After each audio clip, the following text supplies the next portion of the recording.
যেখানে শাকিব খানের তুফান সিনেমার সাফল্যে ইন্ডাস্ট্রির মানুষের খুশি হওয়ার কথা, সেখানে ইন্ডাস্ট্রির মানুষ এখন শাকিব খানের উপর দেখাচ্ছে হিংসাত্মক মনোভাব, যার জ্বলন্ত উদাহরণ আমাদের দেলোয়ার জাহান ঝন্টু সাহেব।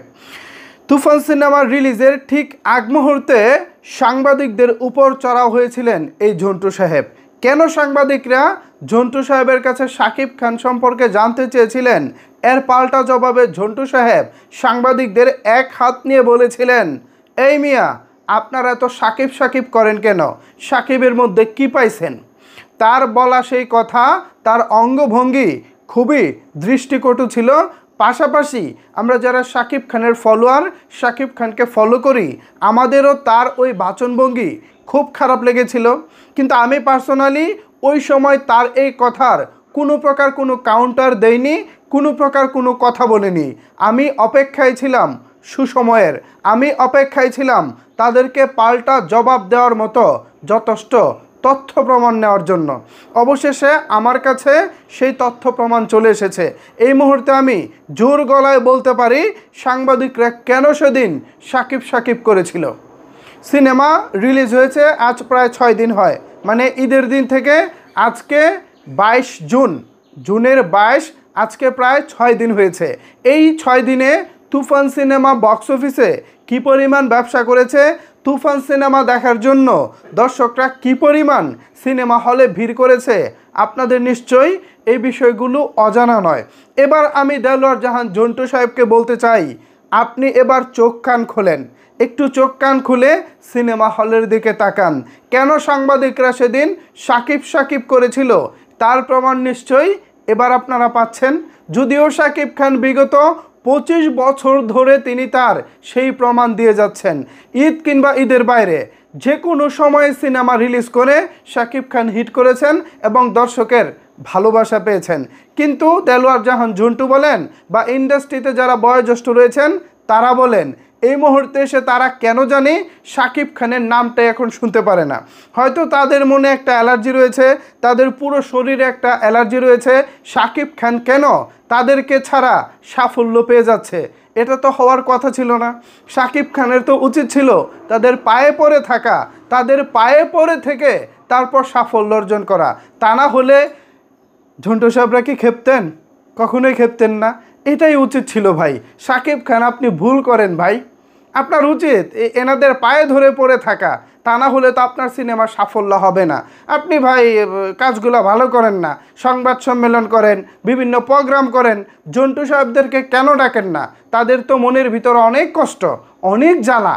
এখন এই জ্বালা পড়ার গন্ধ থেকে আমরা নানা সময় নানা বক্তব্য শুনি, নানা রকমের আক্রমণাত্মক কথাবার্তা শুনি। এই যে এরকম আক্রমণাত্মক কথাবার্তা শোনার পর কোনো বুদ্ধিজ্ঞান সম্পন্ন মানুষ, কোনো সুস্থ মস্তিষ্কের মানুষ কখনো এই টাইপের মানুষদেরকে কি ইনভাইট করতে পারে? ইন্ডাস্ট্রির মানুষজনের কাজ হচ্ছিল ভালো কাজকে সাপোর্ট করা। ইন্ডাস্ট্রির মানুষজন এটাই করতে পারে, কিংবা নানা সময় নানা ভালো পরামর্শ দিতে পারে।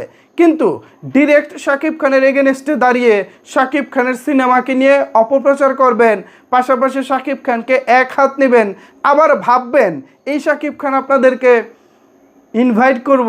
বাহ বাহ, দারুণ দারুণ, কী চিন্তা ভাবনা আপনাদের! আমি শিহরিত হয়ে যাই, আমি আবেগে আবেগতাড়িত হয়ে যাই। মাঝে মধ্যে ভাবি, আসলে কি শাকিব খান বোকা? না, শাকিব ভাই যথেষ্ট জেন্টালম্যান, যথেষ্ট স্মার্ট, যথেষ্ট বুদ্ধিজ্ঞান সম্পন্ন মানুষ। এদের মতো পোল্ট্রি খাওয়া মানুষদেরকে কেন শাকিব খান সুযোগ দেব বলেন তো? কোনো মানে আছে? কোনো মানে নাই। এরা এক সময় কি ছিলেন কি ছিলেন না আমি সে বিতর্কে যাব না। এক সময় তারা ধরেন আমার বাপ ছিল, কথার কথা তারা আমার বাপ ছিল, কিন্তু এখন তো আমার জেনারেশন, বাবা বুড়া হয়েছে, এখন তো আমার জেনারেশন, এখন তো আমি আমার জেনারেশনটাকে চালিয়ে নিব নাকি? এখন আমাকে বাদ দিয়ে যদি বাবা বলতে আসে, এই তুই সর, তুই সর, আমিই চালাবো, এটা কি হবে? এটা তো হয় না মিস্টার ঝন্টু সাহেব, এটা তো হয় না। আপনার এখন বয়স হয়েছে, আপনাকে এখন আপনি চালাতে পারবেন না, আপনাকে চালাবে আপনার সন্তানরা, আপনার নাতি নাতনিরা আপনাকে চালাবে।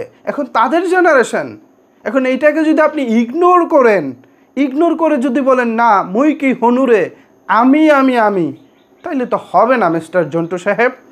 আপনাকে একটা সম্মানের জায়গায় রেখেছিলাম, কিন্তু সেই সম্মানটা আপনি দিন দিন নিচু করতেছেন কেন?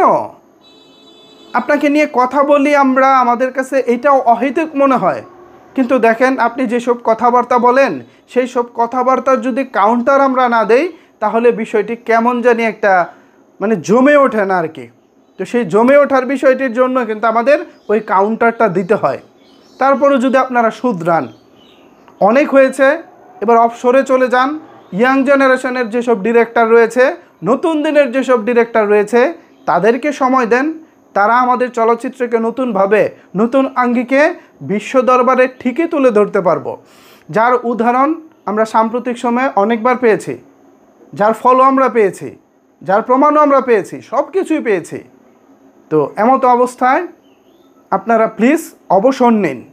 বয়োজ্যেষ্ঠ আছেন, সম্মানের জায়গায় থাকেন, কিন্তু সেই সম্মানের জায়গায় না থেকে যদি আজগুবি কথাবার্তা বলতে থাকেন তাহলে নিশ্চয়ই সেটা আপনার সম্মানে যেমন আঘাত হানে, আমাদের দর্শকদের মনেও কষ্ট দেয়, পাশাপাশি আপনাদের যে অবস্থান, অতীতে আপনারা কি ছিলেন সেগুলো প্রশ্নবিদ্ধ করে।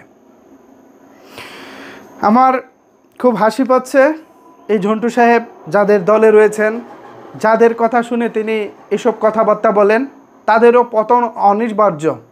আমরা দেখতে পাচ্ছি তার একের পর এক ছবি বক্স অফিসে ডিজাস্টার হচ্ছে। নাম বলে আর সেসব ছবিকে ভাইরাল করতে চাই না, যদি কখনো প্রয়োজন মনে হয় তখন বলবো, নাম বলবো, অসুবিধা নাই। আমি একজন মানুষ, ক্ষুদ্র একজন মানুষ, নাম বললে যদি তার 2টা টিকিট বিক্রি হয় তাহলে অসুবিধাটা কী কন সাকিবিয়ানরা? আমি মনে করি এখানে আপত্তি থাকার জায়গা না। আবার অনেকে বলবেন এই মিয়া আপনার জন্য 2 টিকিট বিক্রি হলো তো মিয়া আমাদের দুর্নাম থাক বইলেন না। তো যাই হোক, তো তর্ক সেটা না, তর্ক এখানে আমরা ঝন্টু সাহেবকে নিয়ে কথা বলতেছি। তো এই যে ঝন্টু সাহেব, শাকিব খানকে নিয়ে আপনার এত অ্যালার্জি, সাকিব কেন করে সাংবাদিকরা? নিশ্চয়ই গত 5-6 দিনে তার প্রমাণ পেয়েছেন। মার্কেটে যার ভ্যালু আছে, মার্কেটে যার নাম আছে, তাকে নিয়েই তো সাংবাদিকরা চিল্লাবে নাকি? না আপনাকে নিয়ে চিল্লাবে? নিশ্চয়ই না, কারণ আপনার সেই নামটা নাই, আপনার সেই ডাকটা নাই। একটা সময় হয়তো আপনি অনেক কিছু ছিলেন, বাট রাইট নাও আপনি কিছুই না। বিষয়টি বুঝতে হবে। সো সাকিবিয়ানরা, ঝন্টু সাহেবের অতীতের কিছু বক্তব্য, অতীত বলতে কিছুদিন আগে আর কি, এই 1 সপ্তাহ আগের বক্তব্য নিয়ে আমি আমার জায়গা থেকে পর্যালোচনা করার চেষ্টা করেছি, বিশ্লেষণ করার চেষ্টা করেছি, এবং তিনি যেন নিজেকে শুধরাতে পারেন সেজন্য আমার জায়গা থেকে কিছু পরামর্শ দিয়েছি। এখন এই বিষয়ে যদি আপনাদের কোনো কিছু বলার থাকে তাহলে অবশ্যই সেটি নিচের কমেন্ট বক্সে জানাতে পারেন। ধন্যবাদ সবাইকে সম্পূর্ণ ভিডিও জুড়ে আমার সাথে থাকার জন্য।